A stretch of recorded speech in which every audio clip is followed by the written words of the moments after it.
At the edge of a dying galaxy, where stars flicker like the last sparks of a failing fire, a human explorer stumbles upon a secret no one was meant to find. Amid the ruins of a forgotten world, she waits, an alien woman, the last of her kind, carrying the weight of civilizations lost and knowledge that could reshape the cosmos. One misstep, one careless joke, one moment of curiosity, and the galaxy itself might change forever. Elias Kael's shuttle lurched as it breached the planet's thin, flickering atmosphere, shaking him loose from the half-conscious stupor he'd fallen into after 6 months of space travel and far too many instant noodles. He swore under his breath, which echoed awkwardly in the tiny cabin, and slapped at the console, which responded with an annoying series of blinking red lights and a soft, judgmental beep. "Come on, old girl," he muttered to the shuttle as though speaking to a temperamental pet.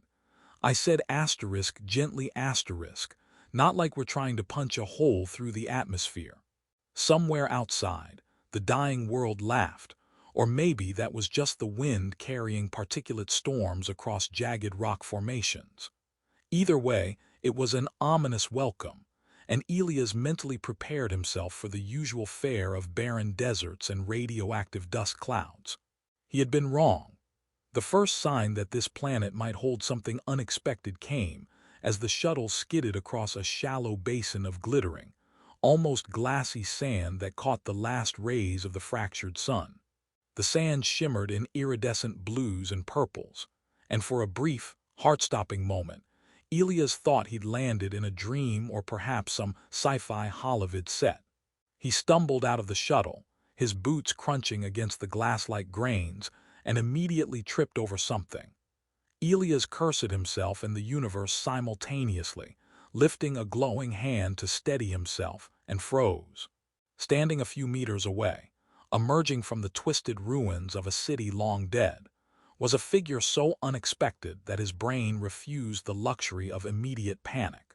She was tall and elegant, her skin the color of calm twilight, smooth and unblemished despite the world around her falling apart.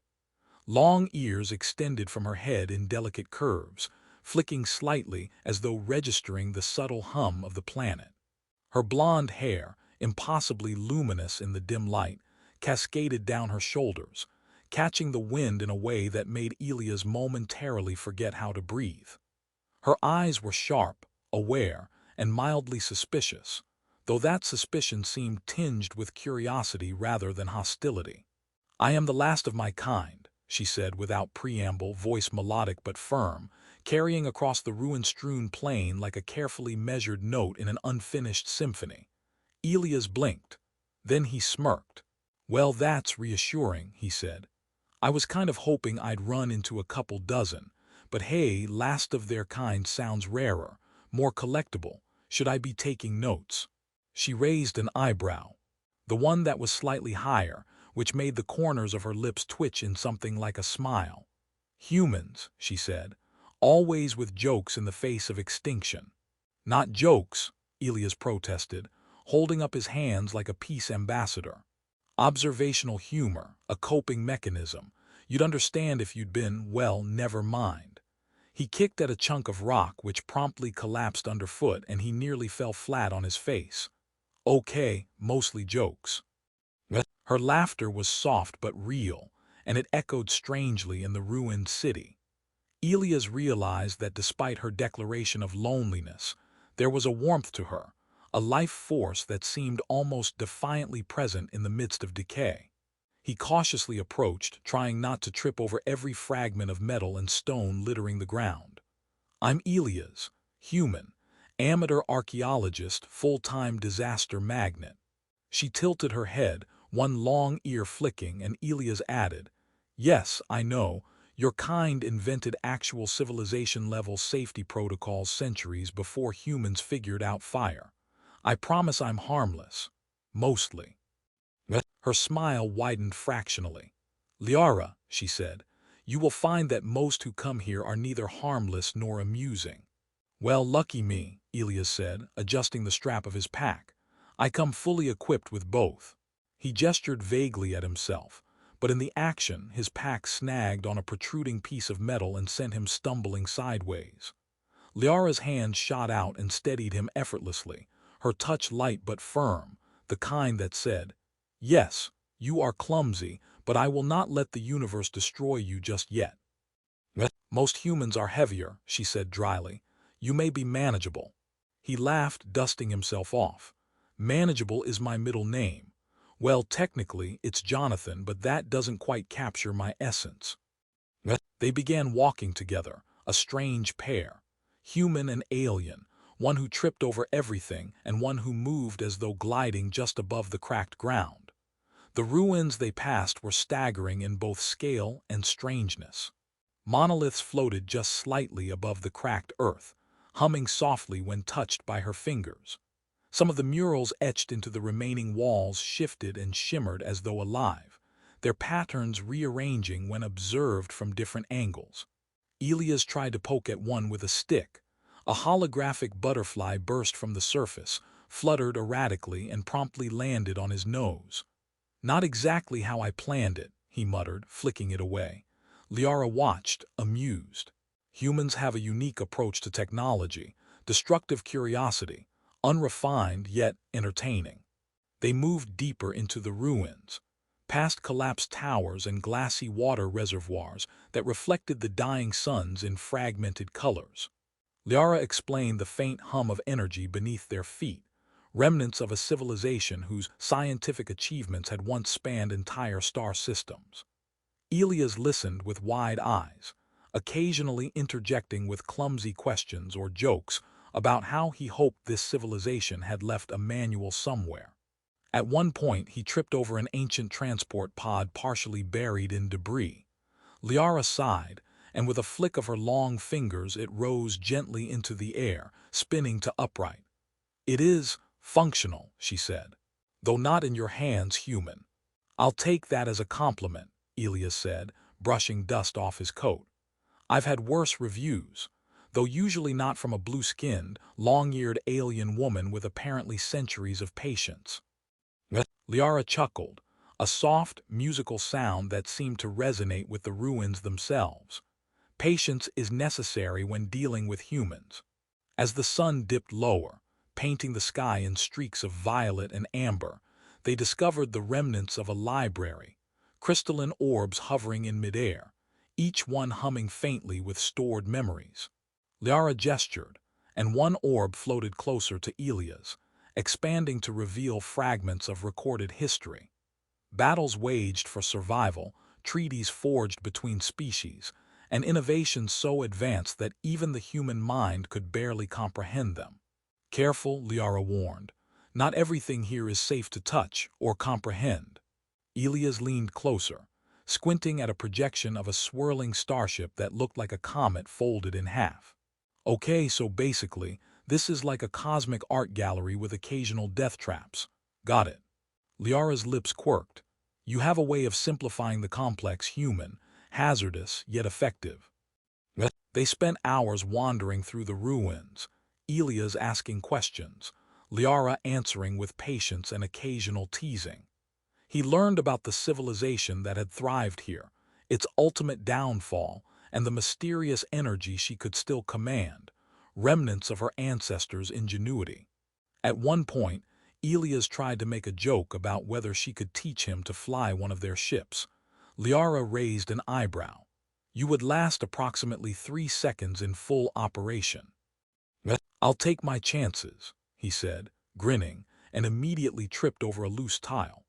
By the time the fractured suns finally sank behind jagged mountains, Elias realized he had not only survived the day, but had also laughed more than he had in the past 6 months of solitary exploration. And though Lyara had claimed to be the last of her kind, her presence filled the dying planet with a vitality that made it seem almost alive again, albeit in a sarcastic, patient, slightly judgmental way. As they settled near a glowing pool of liquid that shimmered like mercury under the evening sky, Elias glanced at Lyara and made a half-serious, half-joking proposal. "So, dinner. Or are we sticking to eating space dust and existential despair tonight?" Lyara's smile, A subtle curve of lips that belied centuries of solitude was the only answer he needed.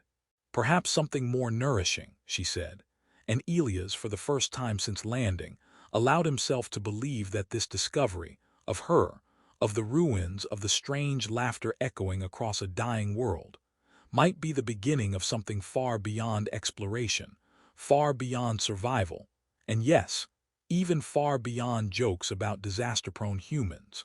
They shared a quiet moment in the ruins, two beings from entirely different worlds, bound by curiosity, humor, and an unspoken sense that this dying planet had finally given them something worth keeping.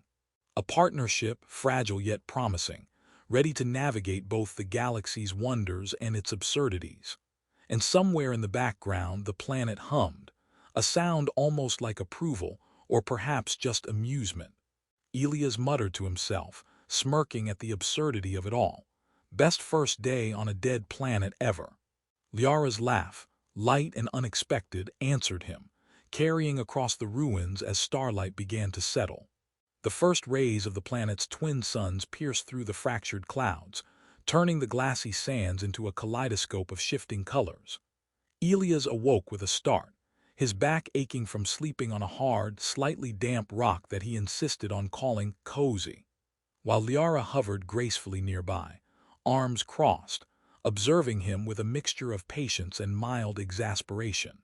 "You know," she said, her voice carrying that musical cadence that somehow made even criticism sound pleasant, "sleeping on ancient ruins is not recommended." Elias sat up, stretching with exaggerated care. "Noted. Though I would argue that sleeping on ancient ruins gives one character, and bruises, apparently, but mostly character." He rubbed the side of his head, wincing at a minor scrape, and looked around at the ruins slowly waking in the gentle morning light. "I swear every stone here has a story. Probably some of them involve humans falling over." Lyara tilted her head, the long ear closest to him flicking like an antenna picking up distant frequencies. "You are fortunate," she said, "that I find your incompetence mildly entertaining, or I would have left you unconscious among the rubble." Elias grinned. "Mildly entertaining. I'll take that as a compliment." After a quick breakfast of synthesized rations, which Elias insisted tasted like cardboard, but with a hint of adventure, they set out to explore the heart of the ruins. Their path led them past towering monoliths that pulsed faintly with energy and into a cavern that sloped downward like a vast, crystalline staircase. Light bent strangely here, refracting through walls that shimmered as if alive. Elias stumbled a few times, earning gentle, almost inaudible sighs from Lyara, but he kept up, drawn by a mix of curiosity and the silent thrill of being somewhere no human had set foot for centuries. "This place," he said, his voice echoing against walls of crystal, "is like a museum of how not to die. I feel like every step could trigger a trap, a puzzle, or an ancient AI that just wants to lecture me about gravity." "You are exaggerating," Lyara replied, though her lips twitched in something that resembled amusement. "Mostly, but your exaggerations are charming." They reached a chamber dominated by a series of floating orbs, each radiating soft light and vibrating faintly. Elias reached out, as usual, his fingers trembling with the thrill of discovery, and one of the orbs floated toward him, projecting a three-dimensional scene of her civilization at its zenith. Vast cities of gleaming metal, streets suspended above the clouds, ships streaking through the sky like bright threads of light. Elias gasped. "This is incredible," he whispered, forgetting for a moment to be cautious. It's like the galaxy's greatest sci-fi story brought to life. Except, real, and with fewer explosions, maybe." Lyara's smile softened, her eyes reflecting the projections. "This was my people's pride," she said. "And our folly. We reached heights beyond imagination, but we lacked humility and patience, and apparently a good sense of when to leave a planet alone." Elias, unable to resist, nudged an orb gently with his elbow, causing a swirl of data to scatter like glittering insects. "So, your civilization fell because someone forgot to read the manual." Precisely, Lyara said, her tone dry, and Elias laughed. Good to know cosmic disaster can be blamed on paperwork. I knew I'd find common ground here. The projection shifted, revealing schematics of ships capable of bending space subtly, manipulating gravitational currents to slip between star systems without detection. Elia's eyes widened. Wait, this is like a cheat code for the galaxy. Why am I only seeing this now? You are not ready to operate such technology, Lyara said, raising a warning finger. Humans rarely survive the first trial. Oh, I survived trials, he said, though he tripped over a stray crystal shard and nearly face-planted. Occasionally, if you don't count minor injuries, embarrassments, and mild brain trauma. They explored further, discovering a series of crystalline tubes filled with fluid that shimmered like liquid light. Lyara explained that these were storage vessels for memories, biological and cultural data preserved by her people for eternity. Elias, curious as ever, poked one cautiously. Images of wars, alliances, and festivals burst forth in vivid holographic bursts. He attempted to mimic a ceremonial dance depicted by the projections, failing spectacularly, and causing Lyara to cover her mouth to suppress laughter. "You are unique among humans," she said, finally allowing herself a laugh. "Most would collapse from pride alone, and yet you stumble spectacularly while trying to emulate history." "Performance art," Elias said, bowing dramatically. "I call it the clumsy explorer pays homage. It's a niche audience but loyal." Hours passed, filled with moments of discovery, humor, and quiet observation. Lyara demonstrated subtle uses of her inherited technology, floating objects, minor manipulation of energy fields, and Elias marveled, occasionally overstepping, sometimes accidentally sending a small rock into orbit around the chamber. Lyara's patience, however, never wavered, her teasing never cruel. They paused near a large reflective pool that shimmered like molten silver. Elias knelt and flicked the surface lightly with a stick, causing concentric rings to ripple across it. "Okay," he said, eyes wide. "I think we might have just discovered a pool that doubles as a cosmic stress ball, or possibly a security system that melts humans on contact. Either way, fascinating." Lyara floated closer, her feet never touching the ground. "Mostly the former," she said, though her smile betrayed her amusement. "Though I would not advise testing either theory too vigorously." Night fell quickly, the twin suns dipping below jagged horizons and painting the sky in swirling purples and golds. Elias settled near the pool, still marveling at every detail of the ruins, while Lyara stood a short distance away, her silhouette glowing faintly against the crystalline structures. The humor of their day trips, accidental mishaps, and playful banter gave way to a quiet sense of connection, the kind that exists between two beings who understand that trust is fragile, but laughter is eternal. At one point, Elias leaned back against a fractured stone and looked up at the sky. "You know," he said, "if this planet weren't falling apart, I'd swear it was enchanted, or maybe just really good at dramatic lighting." Lyara's lips curved in a rare, subtle smile. "Perhaps a little of both. You humans have a strange knack for seeing wonder even in decay." "Someone has to," Elias said, "or we'd all just sit in shuttle pods and cry over instant noodles." Which, by the way, is not recommended for long-term exploration. As the stars emerged, scattered across the sky like glitter spilled from a careless hand, they shared a quiet meal of synthesized rations, punctuated by jokes about the absurdity of human culinary habits versus alien technology. Lyara teased him gently about spilling rations on the crystalline floor, and he retaliated with exaggerated accusation that she had rigged the pool to make humans look foolish. By the end of the night, Elias realized something remarkable. Lyara, though the last of her kind and holder of ancient secrets, had brought life and laughter back to a planet that was supposed to be empty and desolate. Her presence, her humor, her occasional dry sarcasm, made the ruins less a tomb and more a playground for the mind. a place where discovery and amusement could coexist.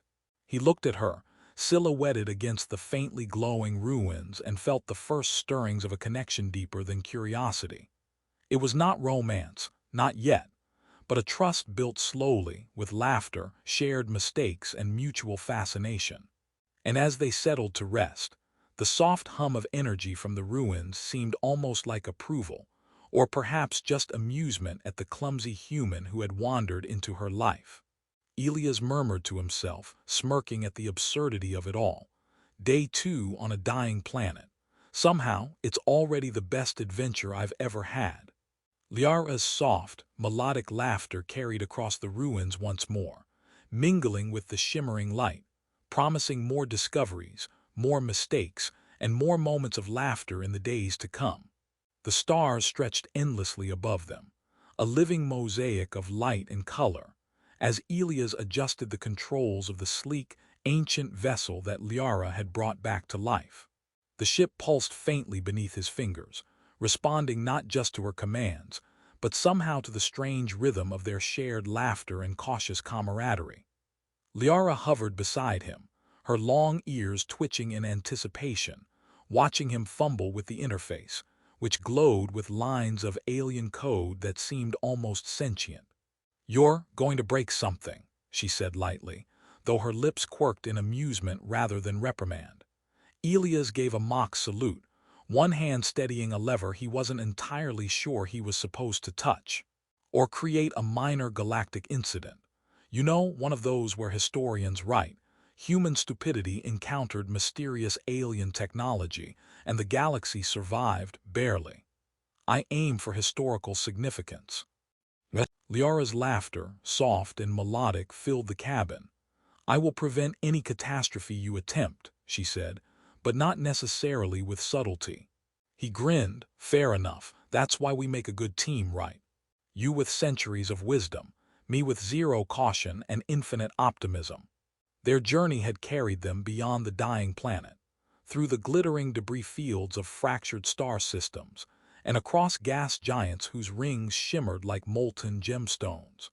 Along the way, they encountered remnants of lost civilizations, strange energy phenomena, and even rogue AI drones, each encounter leaving Elias slightly singed, slightly awed, and entirely entertained.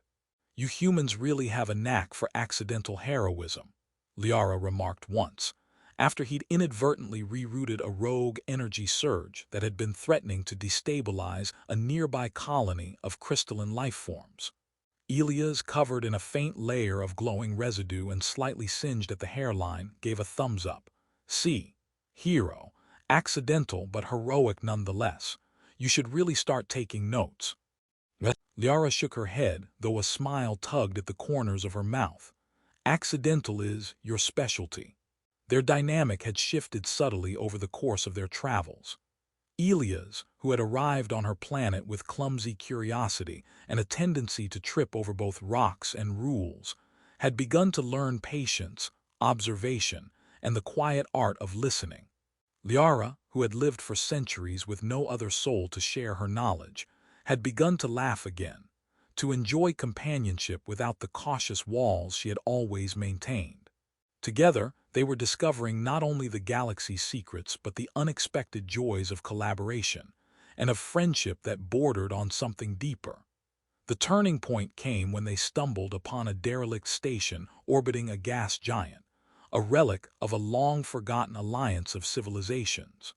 Its outer shell was cracked and battered, its energy reserves nearly depleted, but within its core, a vast library of data remained intact. Lyara's eyes glimmered with recognition and a twinge of nostalgia. "This station," she said softly, "once belonged to those who sought to preserve knowledge across the stars. My ancestors worked with these archives to safeguard our civilization's legacy." Elias, as always, was too curious for subtlety. "So basically, it's like a galactic library with free Wi-Fi, minus the coffee." He leaned closer to a console, tapping cautiously at the holographic interface. Streams of information bloomed in the air, star maps, histories, and formulas for energy manipulation that could restore dying worlds. This is incredible. If we play our cards right, we could, I don't know, maybe even help a few planets breathe again. Lyara nodded, but it requires careful handling.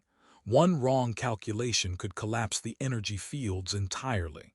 We must proceed judiciously.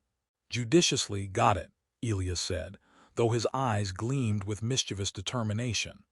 That's basically code for I'll try not to explode anything important. For hours they worked together, Lyara's precise understanding guiding Elias' chaotic enthusiasm. Their combined efforts activated dormant energy channels, stabilizing nearby ecosystems and reinvigorating scattered life forms. Tiny, previously dying colonies of bioluminescent flora glimmered anew, and small creatures cautiously emerged from hiding, as though acknowledging the presence of these two unlikely saviors. Elias stepped back, wiping his hands on his coat, and muttered, "Not bad for a human-alien duo. Might even get a thank you card from the galaxy." Lyara's laughter, faint but genuine, answered him. "You are improving, though not without your characteristic flair for chaos." They took a moment to observe the fruits of their labor.